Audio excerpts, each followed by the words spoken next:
Hello, welcome to this webinar on NEH's Dialogues on the Experience of War program. This webinar will walk you through the outlines of the program and some sample funded projects and will then provide insight into the review process and give you tips for preparing your application. We're going to go ahead and get started with an overview of the program and the application process. But first, before we get started, I'd like to introduce myself and my colleague. I am Victoria Sams, and I serve as the leader for the Dialogues Grant Program, and I work as a program officer within the NEH Division of Education Programs. And with me is Sarah Booney, Program Analyst for the Dialogues Grant Program.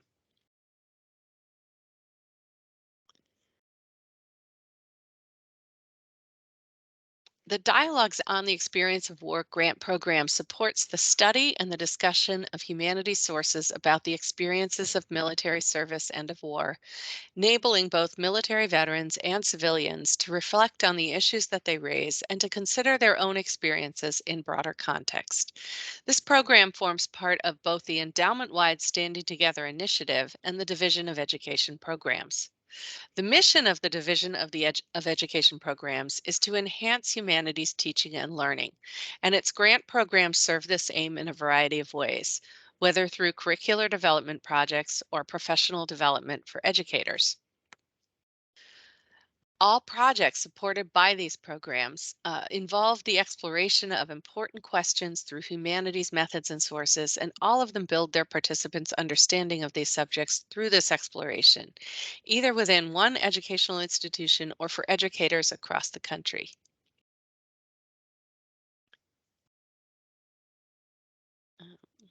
Dialogues projects have a more specific focus on the experiences of war and military service. Sorry, we're back on the. um, but this subject area can encompass a wide variety of questions, resources, and topics, as you will see in the examples of funded projects that we point out later.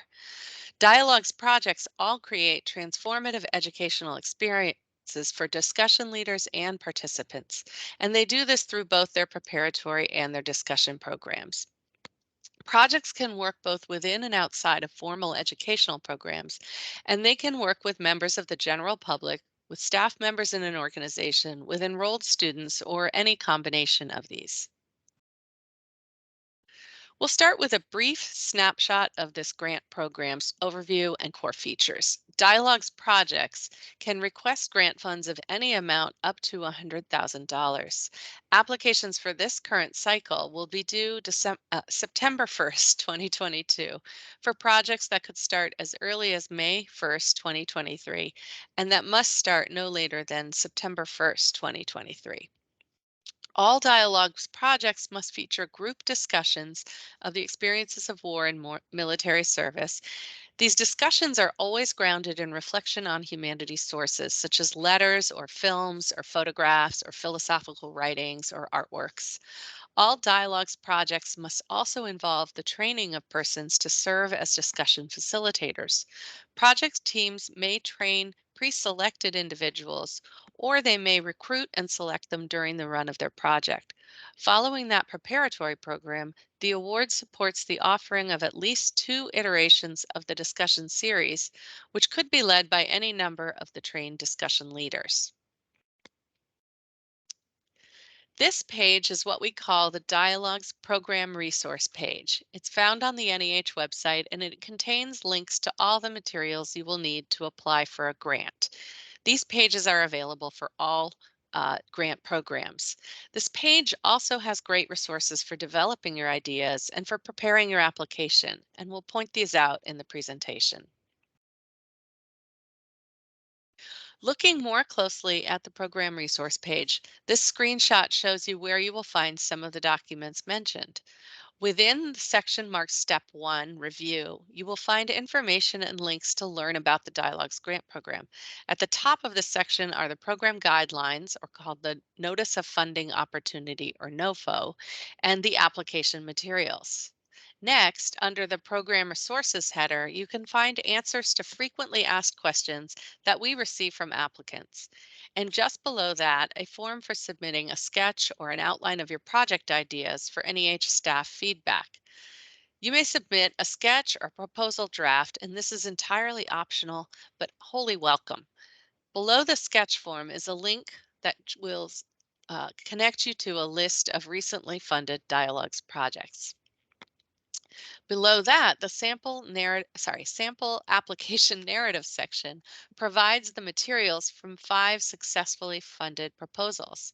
These include the whole proposal narratives and some of the related materials such as the preparatory schedule or the syllabi for the discussion programs. You won't find the project budgets in there. We do have examples of proposal narratives for 3 new and for 2 returning projects. We nonetheless recommend reading all of the samples as they enable you to see a variety of topics, types of applicant organizations, thematic approaches, and formats for the projects. We always say that these are samples, not models, so you don't need to do what they do or do it exactly how they do it. But we hope that these samples help you see how these applicants crafted a persuasive presentation and explanation of their project. Seeing real life examples may help you as you work through how to balance breadth and depth in your proposal. Being clear and concise and simultaneously getting across the big picture of your project goals while providing enough concrete specifics to show us how you'll get there. And finally, further down this page is still more information about the Dialogues program, such as statistics about the program history. Below that, there are links to profiles of selected projects, which illustrate how such projects unfolded once they were awarded the grant. You will see what this section looks like in the next slide. So you may be wondering, what kinds of projects have we seen in making our awards for this program? Some projects already underway or completed are profiled in this section, which appears at the very bottom of the program resources page. Dialogues projects take a wide variety of forms, from discussion programs for incarcerated veterans or veterans in communal housing, to bridge programs for veterans returning to higher education, to public discussion programs led by student veterans trained through university courses. In the frequently asked questions document, you will find descriptions of still more possible project ideas. And a bonus tip, the list of the funded projects on the resource page is generated through our NEH funded project query form, which is a tool that you can use at any point to do your own searches to see what's been funded on a particular topic of interest to you, using keywords or specific phrases to search, or at your organization or institution, or even in your state. You can search for funded projects within a particular grant line, across all the grant lines in a particular division like education or research, or across the whole of the NEH over the past year, the given decade, or the whole 50 plus years of NEH grant making. This slide shows you some of the general forms that a Dialogues project can take and what you can offer its participants. You can take up a variety of questions, sources, and ideas and can frame them through conceptual or thematic approaches that are equally varied. The formats of these programs also vary widely. Preparatory programs, for instance, can range from a 2-day intensive workshop to train discussion leaders to a semester-long university course. Similarly, successful discussion programs have run as weekly seminars or monthly gatherings, as 2-week bridge programs for veterans returning to college, or as a series of weekend retreats. Libraries, community centers, VA hospitals, theaters, prison facilities, and other educational institutions have been host venues for Dialogues programs. Here are just a few titles of the over 70 Dialogues projects that NEH has funded since 2016. These show some of the project ideas that have been successful. From these titles, you can see how some of the projects tailor their themes in various ways. These 4 examples highlight some of the ways that projects can draw on the particular strengths of their project team or on the sites and the organizations with which they partner. For instance, in a forthcoming 2022 Dialogues project, in the top left, faculty from the history department at Bowie State University examine the ways personal memory connects with collective history through sources from the Civil War and the Vietnam War. Working closely with their Department of Military Science, ROTC, and Honors College, as well as with veterans organizations off campus. This project team will train ROTC cadets and student veterans to lead discussions on the topics of service, sacrifice, and reintegration. Following their training course, the students will then lead discussion programs with local veterans. Another example from 2022 on the top right is from the Chinese Historical Society of America. They will be working with local veterans organizations and an oral history archives for their project's focus on the understudied stories of Chinese Americans' military service throughout the wars of the 20th and 21st centuries.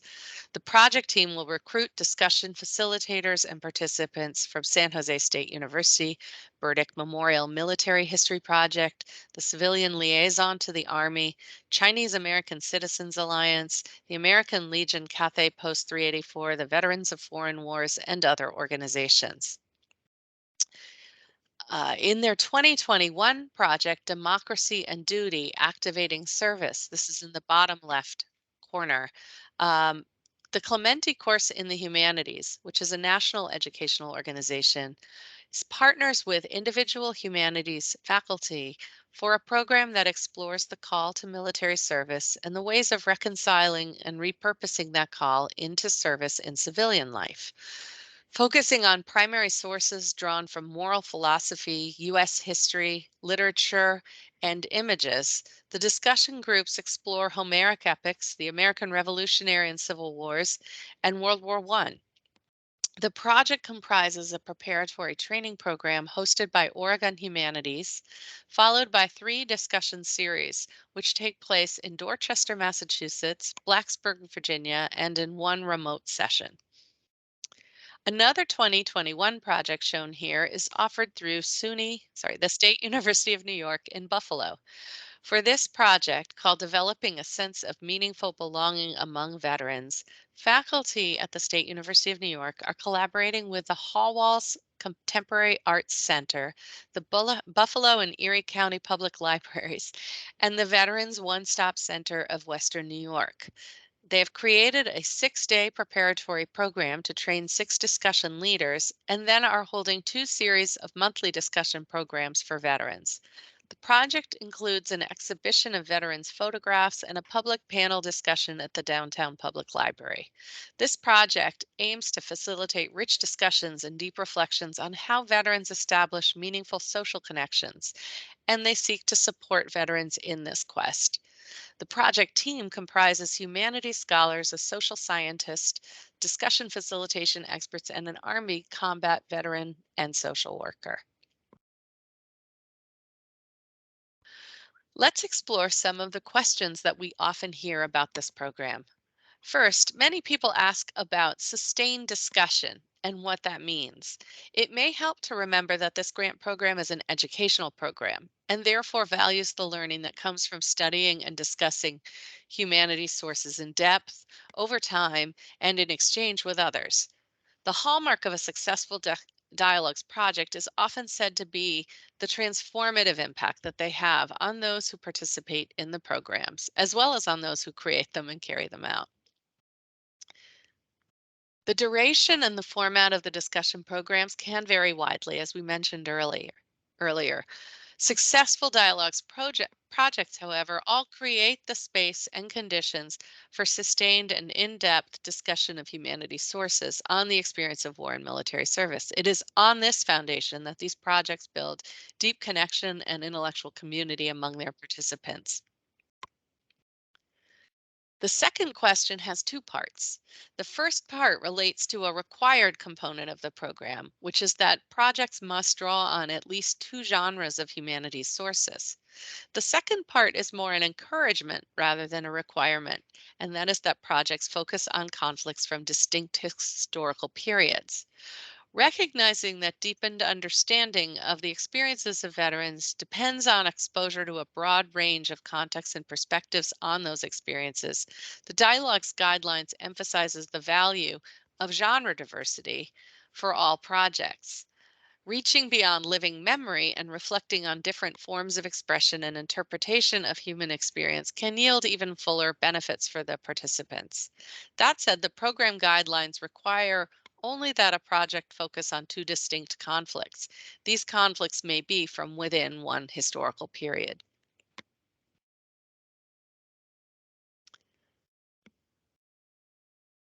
This part of the presentation will roughly follow the order of our Notice of Funding Opportunity or NOFO document, which people also refer to as the program guidelines.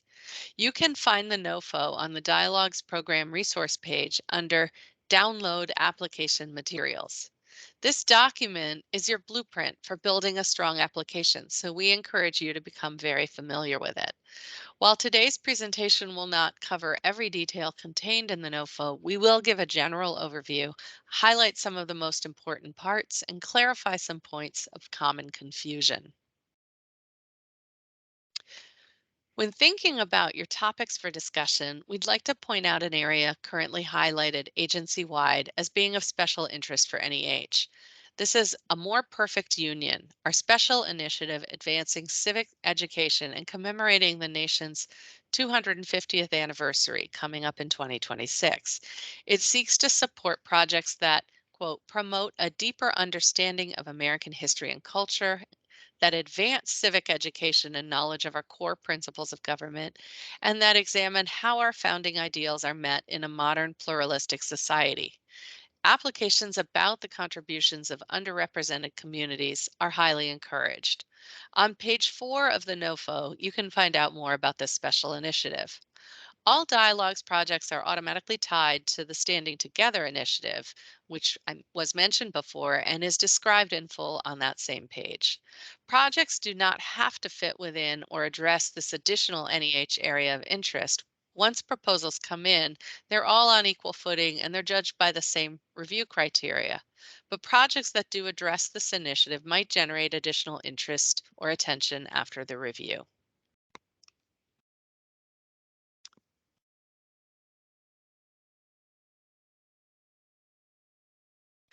A few words about the baseline eligibility criteria for submitting an application for Dialogues on the Experience of War. This section immediately follows the program description in the NOFO. If you are the project director heading the project, make sure that you're affiliated with and submitting it through an eligible organization or institution of higher education. The institution or organization is the applicant, not you. The the language on eligibility, just for your reference, is as follows. Eligible applicants include U.S. nonprofit organizations with 501c3 tax exempt status and 501c3 accredited institutions of higher education, state and local government agencies, and federally recognized Native American tribal governments. All are eligible. Individuals, foreign and for-profit entities are not eligible to apply. Now that you know what you can and can't apply for, how can you make your application as strong as possible? I'll give you some general tips first, and then we'll dive back into some of the specifics with regard to dialogues on the experience of war. For all applications for NEH grants, preparation is key. First, read the guidelines. It sounds basic, but you'd be surprised how many people don't do that or don't do it carefully enough. The guidelines will help you determine if this program is the right fit for what you want to do, and it will tell you what you need to put in your application. Next, be sure to look at the sample narratives of successful applications and at other resources like the FAQ on that program resource page we showed you. We can't emphasize this enough. Talk to a program officer. Don't worry that you might be bothering us. Working with applicants is an important part of our jobs, and it's one that we really enjoy. It's exciting to hear about all the things you want to do, and we really want to help you make your applications stronger.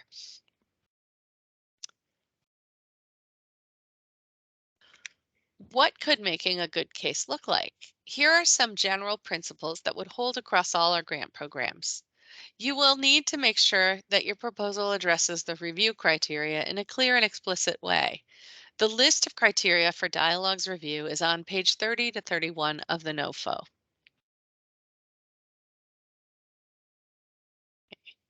Definitely consider the readers of your proposal. You're writing to panel reviewers, NEH staff, and the members of the National Council, who will each have varying levels of expertise and experience with the subject matter and with the context of your projects. It's very common, for example, for a review panel to include scholars and experts from different types of institutions or organizations and who work in varied capacities and disciplines. In dialogues panels, you may have panelists outside of the humanities who collaborate with or work at the intersection with the humanities, or who have relevant expertise in veterans programs, for example. At least one panelist will be someone who's directed a project before, someone who can understand from the inside what it's like to grapple with not only the content, but also the logistics of making this kind of project happen. You want to be sure that your proposal is clear and accessible to an educated generalist. It's a great idea to get a colleague or two from outside your field to read your proposal. As mentioned before, keeping the review criteria in mind is particularly important. You may wish to give your draft readers that list of criteria as well. And finally, show the reviewers that you know what you're doing, that you've thought through the project carefully, and that if your project is funded, it will be successful. So this slide lists the components that make up your proposal. This gives you a sense of where your narrative fits within the whole application package. We will focus on tips for composing your narrative in this section, and then we'll discuss how the additional attachments complete the story. My colleague Sarah will take it from here. Thank you, Victoria. In the NOFO, in fact, in all of NEH guidelines from here on out, you'll see this kind of crosswalk that we've screenshotted here from page 12 of the Notice of Funding, relating to what you write in the sections of the narrative to the areas of the review criteria that will apply. The narrative is the weightiest part of your application because it carries the bulk of the intellectual content of your proposal. You don't get to be in the room to explain your project, so let the narrative be the main force that does that for you. Here are some rules and tips. Limit your narrative to 10 single-space pages. Carefully address or answer the items under each section header. Your narrative should present a capsule summary of the project in section A, essentially the brief version of its who, what, where, when, and why. If you're proposing a returning project, you must fill out section B. If you're proposing a new project, you can skip this section. For all applicants, section C is the heart of your narrative. Here's where you present all the elements of your project. The Dialogues Grant Program is prescriptive about two key elements: the requirement for historical breadth in the choice of wars and focus, and the demand for the sources discussed be drawn from at least two genres. Your intellectual rationale should connect these elements in a way that explains your project's purpose and logic. Here's where you would explain the thematic, focus, and comparative approach, your reasons for the selections you make, and your goals for the project. How you design components of your project, such as the preparation of your discussion leaders or the structure of your discussion series, will depend on factors particular to your project team, project focus, and prospective participants. Your proposal narrative, therefore, should also tell the story of who you are as a project team. It should help your reader to understand how your project is guided by your project team and its specific expertise, strengths, values, and experiences, and by your organization or institution with its particular resources and, if applicable, mission. Any plans to collaborate with other partners or organizations should be described. Your narrative should tell the story of what kinds of veterans and other participants you plan to work with and how you are trying to serve them, of where things stand now with regard to the humanities work and veteran serving work done at your organization or institution and in your community, and of where you want to be and what you want to build. And of course, the narrative should tell the story of how your proposed project will use the time and funding from this grant opportunity to get there. This will be more specifically addressed in your work plan. You may have to do some of that only briefly and selectively within the narrative, using highlights or examples, because you can't give us all the details within those 10 pages. But you want to tell us what we need to know, and then use the other attachments to flesh out that story and give us confidence in your success. Keep the review criteria at hand throughout your application process. Again, they're on pages 30 and 31 of the NOFO document. So you'll be keeping in mind the ways that the peer reviewers and others at NEH will be asked to think about your proposal. So, how can you do the best job of this within your dialogue's proposal? Pay close attention to the bullet points underneath the categories of review criteria. Intellectual quality stands first and foremost among these equals, because if your project isn't worth doing in terms of its intellectual focus and content, then it won't matter how organized you are or how many people it might affect. But if you do have a great intellectual focus for your project, you also have to combine that with a feasible design that can get the job done and that will have a significant impact. So they're all important to address fully in your application. Given the continuing uncertainty stemming from the pandemic, you may want to consider how the implications of COVID-19 may figure into your projects, as this is something reviewers may take into consideration when weighing your application against the review criteria of feasibility. In general, look at what's written and be sure that an intelligent reader will have strong positive answers to how well your proposal addresses each of them. Ideally, they'll be won over by the time they finish reading your narrative, and then their positive assessment will be strengthened by what they find in the other attachments that follow. Here's a screenshot from pages 8 and 9 of the NOFO to show you how these different components will need to be included in your ultimate grants.gov submission. All documents must be submitted as PDFs with the exact file name given here, and please observe the page limits that are indicated. Make sure to save these components as PDF files before you upload them. Keep this at hand as a checklist for the items you must include in your application. The hyperlinks will take you directly to the instructions for that section of the application, so read carefully what you're being asked to submit in each attachment, and you should be in great shape. Note, this chart tells you which components and page limits are mandatory and which are optional or suggested. Remember that the narrative section is limited to 10 pages maximum, single-spaced. Don't overdo it. Remember that human beings are reading these applications, so well-curated pages summarizing your preparatory and discussion programs and a work plan that is clear and concise will be more valuable than exhaustive detail about your institution or plans not directly relevant to your project. But do use these attachments strategically. For instance, help your reader to see more precisely how your preparatory program will unfold and what resources you will provide your discussion leaders, or use your discussion program attachment to lay out clearly the intellectual content of your discussion program sessions and the ways you plan to approach it. Please note that the NEH uses the Research and Related Budget form, which you will fill out in your grants.gov workspace. The budget form will automatically integrate into your application, so you no longer have to include it as a separate attachment.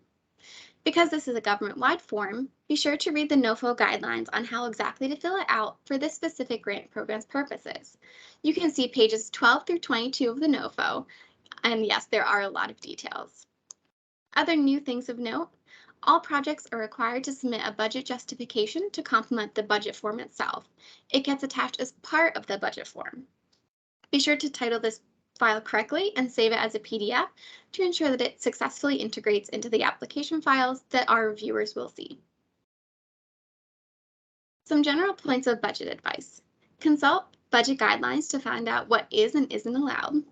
Talk to a program officer in the Division of Education Programs, and designate someone on your project as the grant administrator. If you are at a higher ed institution, this would likely be someone from a sponsored research or external grants office. If you are applying through a nonprofit organization, this will be someone distinct from the project director who could manage the financial reporting and related management of the grant. So funding restrictions for this program. On page 29 of the NOFO, you will find a full list of the funding restrictions. Some are dialogue specific, while others are restrictions that apply across the endowment. This slide shows some key examples. Note that NEH funds cannot support project components involving psychological therapy, medical treatment, and career counseling. The NEH cannot fund the promotion of any particular political, religious, or ideological point of view, advocacy for a particular program of social or political action, or support of specific public policies or legislation. And even in this kind of cross-disciplinary grant program, the NIH cannot fund projects whose main focus falls entirely outside of the humanities. We most often see this with projects whose main outcome or central focus is the creation of performance of art or having participants produce creative writing, autobiographies, memoirs, or creative nonfiction. We also sometimes see this with projects with outcomes focused in the non-humanistic or empirical social sciences, such as those that deal with social science research or policy studies. Collaborating across boundaries is great, but if these sorts of areas are your project's main thrust, you may want to be looking at NEA or the NSF, or to nonprofits that support this kind of work rather than the NEH. We found that the best antidotes to this are to include diverse and varied voices, scholars, and sources on any topic, and especially current social or political hot topics. Present participants with unbiased information, allow them to draw their own conclusions based on that information. Root modern hot topic issues in the humanities, especially history, and focus on that humanities content in your application. And finally, avoid buzzwords, language, and goals related to advocacy and activism, especially for hot topic issues. What you might see as humanities scholarship, a reviewer might see as advocating for a particular cause. By being aware of these differing viewpoints, you can hopefully build a stronger application that readers from any background or perspective will agree is a good fit for this grant program. So, once you know what to do, there's a timeline for some of when to do it. We are accepting optional draft proposals or materials for feedback until July 21st. This is approximately 5 weeks of the submission deadline. If you have a full draft of the narrative, we're happy to review that. You can send drafts of other attachments as well, such as work plan and syllabi for reading, if you like, and they might be looked at alongside the narrative if time permits. It's also fine if you don't have a complete draft, but would still like to get feedback from a program officer that can help you strengthen your application. You can send a project summary, a work plan draft, a partial draft that gives us a sense of the project. We're ready to meet you where you are and respond with a time frame that allows you to incorporate that feedback. Final applications will be due by 11:59 p.m. Eastern Time on September 1st, 2022. Don't wait until the last minute in case of technical issues, and to account for processing time to validate your application in the grants.gov system. The very first thing you should do after this webinar is ensure that you have done two important things. Ensure that you are registered in the System for Award Management, or SAM, and in grants.gov, because NIH will not grant deadline extensions for delayed registration. Registration in these systems can take up to a month to complete, so check on this straight away, especially if you are a first-time applicant or if your institution hasn't applied for federal funding in several years. Remember, you are applying as an institution, so you will need to have the proper roles and authorities assigned to you in grants.gov to access and apply through your institution's application workspace. Your project's grant administrator or other grant management or sponsored program staff at your institution are great contacts for guidance if you're not sure where to find this information or who to contact for access. Alternatively, you may wish to contact the Federal Service Desk and/or grants.gov directly using the contact information in the Notice of Funding. And finally, don't forget the details. For this program, be sure to pull together the supporting materials needed, such as the plan of work, CVs, and letters of commitment, and in some cases, any needed letters of institutional support. Sometimes applicants leave these supporting materials to the last minute, which is a mistake. If at all possible, send a preliminary draft or sketch by the draft deadline, July 21st. A program officer will follow up with you and provide comments. Again, getting comments from a program officer is no guarantee that you'll be funded, but we can discuss your project ideas with you and anticipate the types of questions reviewers will be likely to ask. It seems obvious, but do proofread your proposal. You'll be surprised how many people don't. Lack of proofreading alone probably won't sink a proposal, but it does make your work seem sloppy to reviewers who may then wonder if other aspects of your project will suffer from a similar lack of care. You don't want reviewers asking these type of questions of your project. It can be hard to see your own typos, so have a friend or colleague or two read your proposal. Now, we'll walk you through the review process and timeline for what happens after you submit your proposal. It's a careful, multi-step process. At NEH, we make grants based on a peer review process. The first and foundational step is the peer review panel. Once the deadline has passed, we bring together groups of scholars, humanities professionals, and other experts to read and assess the proposals. They provide ratings and comments for each proposal that NEH staff then use to come up with a set of funding recommendations. The panels will convene in winter of 22, and NEH staff will send their recommendations forward early in 2023. We then present those recommendations to the National Council on the Humanities, a group of 26 people nominated by the President and confirmed by the Senate, who meet several times a year to advise us on grant making and policy. The recommendations of the staff and the council are presented to the chair of NEH, who by law makes all funding decisions. Dialogue's proposals will be considered at our March 2023 council, after which the chair will make the decisions, with applicants being notified in April of 2023 as to whether they were successful. Funded projects may then start as early as May 2023 and must start by September 1st, 2023. Regardless of the outcome of your application, you can get the most out of your relationship with the NEH by asking for your review comments. Your review comments can often be very helpful, and it's not uncommon for an unsuccessful proposal to be funded on a subsequent application. Contact us for additional feedback or guidance. Contemplate serving as an NEH panelist. You can reach out to us to let us know you're interested in serving for particular grant programs or in general, which could offer you even further insight. And finally, consider applying again for this and other grant opportunities. So with that, here's our contact information, which is also listed on the program resource page and NEH websites and in the NOFO. Email is generally the best and quickest way to reach us. Thank you so much, and we look forward to hearing from you.